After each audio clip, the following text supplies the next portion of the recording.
میں بہت ہی مختصر ہو جاؤں. دیکھیں آج کے جو موضوع ہیں، پہلی بات تو ہمیں اسے ہٹنا نہیں چاہیے. پاکستان کے اندرونی معاملات کیا ہے، سیاست کیا ہے، وہ ہمارا موضوع نہیں ہے آج کا. ہمارا موضوع جو ہے یہ فلسطین، خارجہ پالیسی اور یہ 4 چیزیں جو اس اپریل پہ دی ہوئی ہیں. تو میں گزارش یہی کروں گا کہ ہمیں کنفائن کرنا چاہیے انہیں کی. اب آ جائیے ڈاکٹر صاحب نے جو تقریر کی تھی، جنرل صاحب بھی جانتے ہیں اور کچھ ہم زندہ ہیں جو چاروں دور سے گزر چکے ہیں. جو پاکستان بننے کے بعد کا دور تھا، پھر 70-90s کا دور تھا، پھر 80s کا دور تھا، جو ابھی کا دور ہے. تو ابھی کے دور میں تو جنرل صاحب نے جیسے کہا ہم فارغ ہو کے بیٹھے ہیں، صرف آن لوکرز ہیں، یہ ہم بات کر سکتے ہیں. تو دوسری بات جو ہے دیکھیں کوئی بھی پالیسی جو بنتی ہے اسٹیٹ کی، وہ اس گراؤنڈ ریئلٹی کے تناظر میں بنتی ہے جو اس وقت ہوتی ہے. 50 سال کے بعد آپ اس کے ایک انالیسس تو کر سکتے ہیں، اس میں سے پلس مائنس بھی نکال سکتے ہیں، لیکن یہ نہیں کہہ سکتے کہ جی اس نے وہ پالیسی غلط بنائی تھی، کیونکہ آپ اس گراؤنڈ ریئلٹی کے اندر موجود نہیں تھے. اب آ جائیے لیٹس ٹیک فرسٹ فلسطین. دیکھیں فلسطین کا معاملہ جو ہے وہ ایک گلوبل پاور اسٹرگل سے جڑا ہوا ہے. وہ فلسطین ایک سمبل ہے، اور آپ سب کو پتہ ہے اسرائیل نے بارہا اس چیز کو اس کے نقشے بھی گئے، ایک گریٹر اسرائیل کی بنیاد. انگریزوں نے بالفور ایگریمنٹ میں اپنی جان چھڑانے کے لیے یہ علاقہ ان کی سپورٹ کر دیا کہ یہاں آپ اپنی ایک ریاست بنائیں. سی آئی اے کے ایک بڑے سینئر ڈائریکٹر لیول کا بندہ، اس نے ایک رپورٹ بنائی تھی، it is known as report on committee of 300. پتہ نہیں آپ میں سے کسی کے نظر میں یہ گزری ہے کہ نہیں. وہ 300 پیج کی رپورٹ ہے.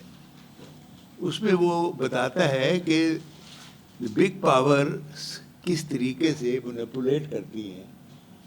اس میں رجیم چینج بھی ہیں، اس میں اسیسنز بھی ہیں، اس میں باقی اور گریٹیفیکیشنز بھی ہیں.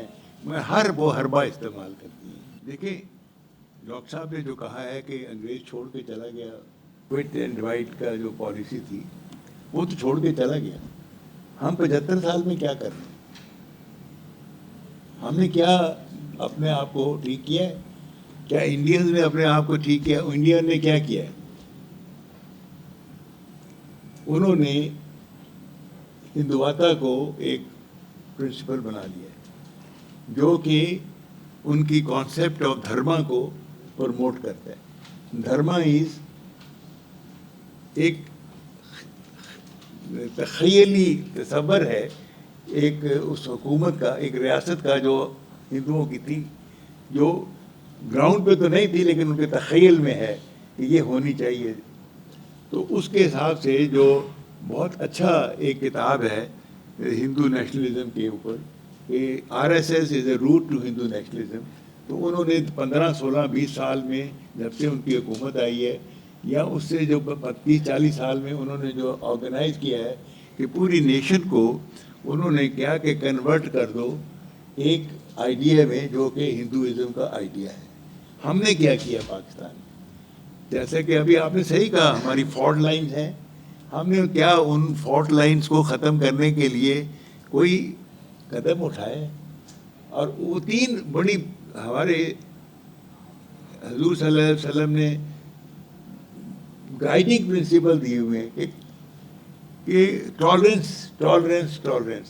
ہم آپس میں کیا دیوبندی، کیا بریلوی، کیا حنفی حضور کی وفات کے 100 سال کے بعد پیدا ہوئے سارے. پہلے تو کوئی نہیں تھا، صرف مسلمان ہی تھے. تو بات یہ ہے کہ ہمیں اپنے اندر جھانکنا چاہیے اور ہمیں ان چیزوں کو پکڑنا چاہیے کہ ہم نے کیسے اس کو حل کرنا ہے. اس کی طرف زیادہ دھیان دیں نہ کہ ہم صرف کریٹیسزم کی طرف بھی جائیں کہ یہ ہو گیا وہ ہو گیا کرنے فلانے نہیں کر, وہ تو ہو گیا چلا گیا, آگے کو ہم نے دیکھنا ہے. We should look forward. اور دوسری چھوڑ کے گئے وہ کوئی حل نہیں کر پایا, اور انہیں ایسے ان کو ضرورت نہیں تھی کرنے کی, وہ تو رولر تھے, ان کو کیا ضرورت تھی. دوسری بات جو ہے کہ ہمیں میری سجیشن ہے سر کہ ہمیں ایک ٹاپک لینا چاہیے ایک نشست میں, تاکہ اس کے ساتھ انصاف ہو. اب یہ 4 بڑے بڑے ٹاپک ہیں, ان میں بات کرنے کے لیے تو آپ کو کئی نشستیں چاہیے. ہمیں یہ دیکھنا ہے کہ ہمارے ساتھ کیا پرابلم ہے, ان پرابلم کو ہم حل کیسے کرنے چاہیے, اس کی ریکمنڈیشن ہمیں دینی چاہیے. بس, تھینک یو ویری مچ.